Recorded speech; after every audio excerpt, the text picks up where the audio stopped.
ചർച്ച തീർന്നിട്ടില്ല. ഇപ്പം അങ്ങോട്ട് ഉച്ചയ്ക്ക് മുമ്പ് അവിടെ വിളിക്കും. 2 മണിക്കാണ് ഗവർണറുടെ അടുത്ത് ലിസ്റ്റ്. 2.5 വർഷം എന്നാണ് ഇപ്പൊ പറയുന്നത്. അതിലൊരു അതൃപ്തിയുണ്ടോ? അല്ല, അങ്ങനത്തെ കാര്യം പറഞ്ഞിട്ടില്ല എന്നോട്. മന്ത്രിയാകുമെന്ന് ഉറപ്പിച്ചു. മന്ത്രി സ്ഥാനത്തെ കുറിച്ച് സംസാരിച്ചായിരുന്നു ഇന്നലെ. ബാക്കി കാര്യങ്ങൾ ടേം വ്യവസ്ഥ പറഞ്ഞു. എനിക്ക് സ്വീകാര്യമല്ല എന്ന് ഞാൻ പറഞ്ഞു. ബാക്കി കാര്യങ്ങൾ ഇന്ന് വീണ്ടും സംസാരിക്കാവുന്നതാണ്. വേറെ ഒരു ഫോർമുല മുമ്പോട്ട് വെച്ചിട്ടില്ല. ഒരു മറുപടി പറയട്ടെ. 5 വർഷം തന്നെ വേണം എന്ന ആവശ്യം. അല്ല, ഞാൻ അങ്ങനെ തന്നെയാണ് പറഞ്ഞിരിക്കുന്നത്.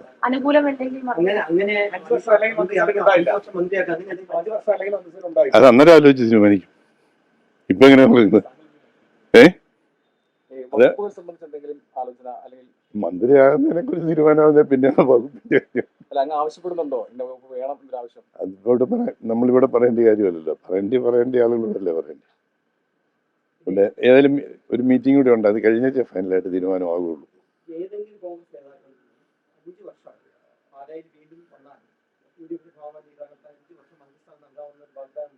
വി ഡി സതീശൻ തന്നെ ഒന്ന് പ്രസംഗിച്ചല്ലേ പാലയില്. വാണിജ്യക്കാപ്പൻ അങ്ങോട്ട് പോകുന്ന വണ്ടിയിലായിരിക്കില്ല, കൊടിവെച്ച വണ്ടിയിലായിരിക്കും തിരിച്ചു വരുന്നതെന്ന്. അങ്ങനെ വി ഡി സതീശൻ പ്രസംഗിച്ചു.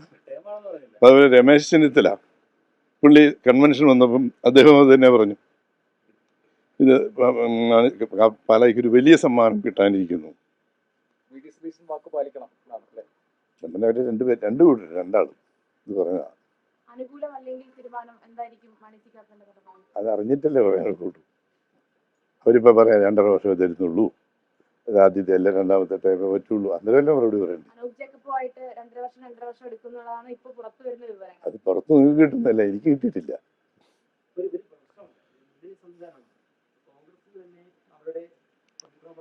ഇത് ടീം UDF എന്നല്ലേ പറഞ്ഞത്. ആ ടീമിൽ എല്ലാവരും ഇല്ലേ? ഞാൻ ഒരു ഇന്റർനാഷണൽ വോളിബോൾ പ്ലെയർ ആയിരുന്നു. 6 പേര് കളിക്കുന്ന ടീമിൽ ഒരാളെ മാറ്റി നിർത്തിയിട്ട് കളിക്കാൻ പറ്റുമോ? 6 പേരുള്ള ടീമിൽ 6 പേരുണ്ട്. ചിലർ നല്ല കളി, ഏറ്റവും ടോപ്പ് കളിക്കാരാണ്. ജിമ്മി ജോർജ് കളിച്ച ടീമിൽ കളിച്ചിട്ടുള്ള ആളാണ് ഞാൻ. ജിമ്മി ജോർജിന്റെ സ്റ്റാൻഡേർഡ് എനിക്കില്ല കളിയിൽ. എന്ന് വെച്ചാൽ എന്നെ ടീമിലോട്ട് പുറത്തോട്ട് ഇരുത്തിയിട്ടാണോ കളിക്കുന്നത്? അല്ല, ഒന്നിച്ചാണ് കളിക്കുന്നത്. അപ്പം അത് വരുമ്പം ആലോചിച്ചോ.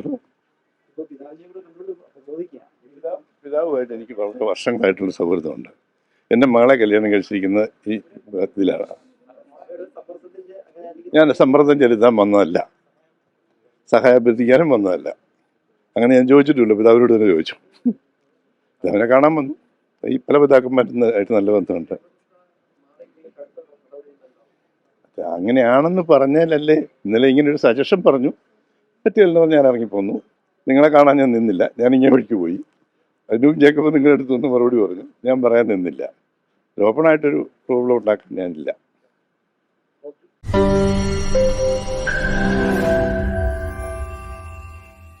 ലോകത്തെവിടെയായാലും ഏത് സമയത്തും 24 വാർത്തകളും ഓഗ്മെന്റഡ് റിയാലിറ്റി പാക്കേജുകളും എക്സ്പ്ലെയിനറുകളും വിശദമായി കാണാൻ ഞങ്ങളുടെ യൂട്യൂബ് ചാനൽ നിങ്ങൾക്ക് സബ്സ്ക്രൈബ് ചെയ്യാം.